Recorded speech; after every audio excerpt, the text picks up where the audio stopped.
Celebrating a milestone of naval history.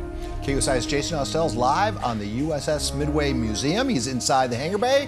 He's going to talk about 100 years of U.S. naval aircraft carriers. Oh boy, part two of the conversation, Jason. Yeah, and it's going to be a great conversation. Keep it here all morning. You don't want to go anywhere. We're in the hangar bay, as you said, Paul, here at the USS Midway Museum. And this is the past and the future. In the near ground, USS Langley, the first aircraft carrier ever in the Navy. It was home ported here in San Diego. And on the other side of that, that's the big gun. That's the USS Gerald Ford. It's a complete class of carriers that are going to take us into the future. We'll take a little walk through history when Good Morning San Diego continues. KUSI's Jason Ostell live at the USS Midway Museum to help mark 100 years of the U.S. Navy aircraft carrier. Jason. Hey, Jason. Hey guys, yeah, we sure are, and we'll get right to it. David Kuntz is here with the Midway Museum, and this is a really cool setup that you guys have created here, and you know all about the history, so let's go. Yeah, this is incredible, and I think one of the first things that we have to just remind your viewers is that San Diego is just steeped in naval aviation history. In fact, this is the birthplace of naval aviation. Lieutenant Theodore Ellison, back in 1911, became Naval Aviator #1 just across the bay here at NAS North Island. And then, what we're here to talk about is the 100th anniversary of the Navy aircraft carrier. And what we have in this model here is just an incredible demonstration of the advancement between the very first carrier here nearest to us, the USS Langley, that was commissioned back in 1922, and as you were indicating earlier, the future of naval aviation at sea, and that's the USS Gerald R. Ford.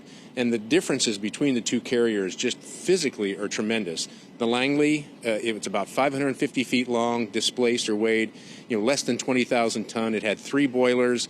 It could do about 17, 18 miles an hour at sea, whereas then you look at the Gerald R. Ford, it's over 1,000 feet long, 3 football fields long.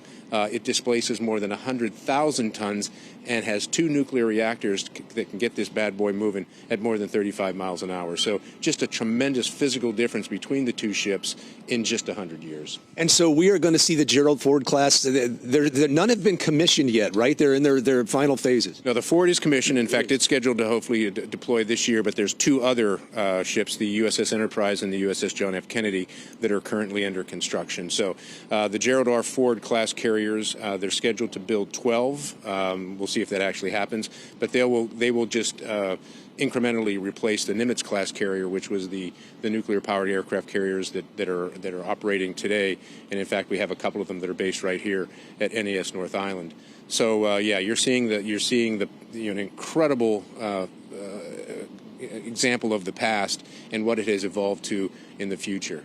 But you mentioned the energy that it can produce with its reactors, and what's important is that energy can be used for things like rail guns, direct energy weapons, things like that, things they might have not even thought of yet. Yeah, it's really interesting that the reactors that are on the Gerald R. Ford class are actually smaller than the reactors that are on the Nimitz class carriers, but they generate 25% more power. And that's really critical, and we'll talk about this a little later on, is that it's needed to help power the electromagnetic catapult system, as well as a lot of the different systems that are newer systems that are on the Ford that are not on the Nimitz class. And most importantly is these carriers are 50-year carriers. That's how long their service life is. So they've got a plan for what is going to be the systems in the future that are going to require more power than what is needed today. So it's not only power that's available to generate what is needed for the ship today, but what's going to be needed for the ship in the future. And just for history's sake, tell our viewers whatever became of USS Langley. Sure. The Langley, which actually started out as a coal transport ship back in 1913 and then was converted in 1920 into the Navy's first carrier, she was really sort of an experimental ship in really developing the tactics needed for naval aviation at sea.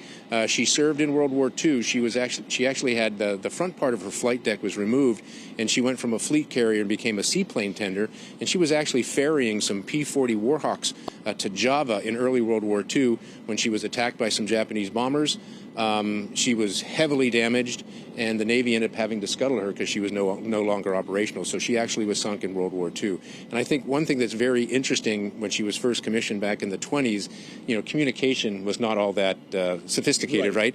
So what she had, and you can look at the model here, you can see at the back of the ship, the pins there for some carrier pigeons. So that was part of their communication systems were carrier pigeons. So you can see how much further, how much more we've advanced in the last 100 years. Boy, we sure have. And in our next report, is our plan to go over to talk about the Battle of Midway? Exactly. We'll talk about the Battle of Midway and how important that was in naval aviation, not only for the turning point in World War II in the Pacific, but also what it meant for the aircraft carrier. Okay, and then for after that, we're going to take you guys up on the flight deck. We'll talk about the EMAL system, the new electromagnetic catapults. They're amazing. So hope you enjoy that little walk through history, guys.